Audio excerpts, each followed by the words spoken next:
வணக்கம். CR kitchen மதுரைக்கு உங்களை வரவேற்கிறேன்.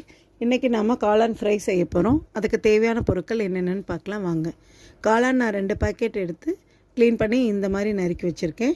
இது கூட 2 ஸ்பூன் அரிசி மாவு, 2 ஸ்பூன் கடலை மாவு, 2 ஸ்பூன் மைதா மாவு, 2 ஸ்பூன் கார்ன்ஃப்ளவர் மாவு எல்லாம் எடுத்து வச்சுக்கோங்க.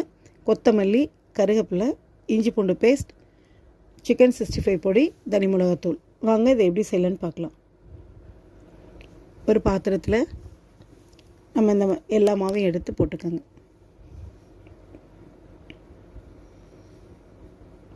இது கூட தனி மிளகாத்தூள் சேர்த்துக்கோங்க.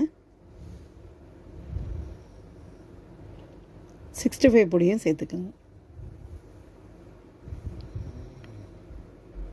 இது கூட தேவையான அளவு உப்பும் போட்டுக்கோங்க. இஞ்சி பூண்டு பேஸ்ட்டும் சேர்த்துக்கோங்க. இது எல்லாத்தையும் நல்லா மிக்ஸ் பண்ணி விட்ருங்க. இது கூட கொஞ்சம் தண்ணி சேர்த்து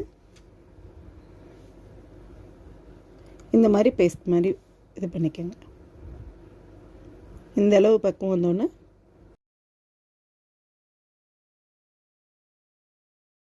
இது கூட கருவேப்பிலையும் போட்டுக்கோங்க.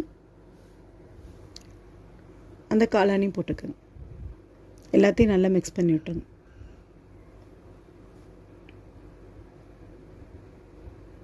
இப்போ கொத்தமல்லியும் போட்டுக்கோங்க.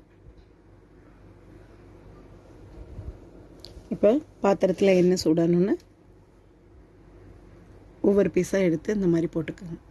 இந்த எல்லா மாவும் போடணும்னு இல்லை, நீங்கள் போடுறவங்க போட்டுக்கோங்க. இல்லை அப்படின்னா நீங்கள் வெறும் கொஞ்சம் அரிசி மாவும் கடல மாவும் சேர்த்துக்கோங்க. அதுவும் இல்லைன்னா வெறும் அரிசி மாவு மட்டும் கூட போட்டு நீங்கள் ஃப்ரை பண்ணிக்கலாம். நல்லா 2 பக்கமும் திருப்பி விடுங்க. இது வெந்தோன்னே எடுத்துருங்க. இப்போ நம்மளுக்கு காளான் ஃப்ரை ரெடி ஆயிடுச்சு. நீங்கள் ட்ரை பண்ணி பாருங்கள். இதில் கருவேப்பிலை, கொத்தமல்லி அது கூட சேர்க்க விருப்பம் இல்லாதவங்க வெறும் இதை மட்டும் நீங்கள் போட்டு ஃப்ரை பண்ணிக்கோங்க. சிஆர் கிச்சன் மதுரைக்கு லைக் பண்ணுங்கள், ஷேர் பண்ணுங்கள், சப்ஸ்கிரைப் பண்ணாதவங்க சப்ஸ்கிரைப் பண்ணுங்கள். தேங்க்ஸ் ஃபார் வாட்சிங்.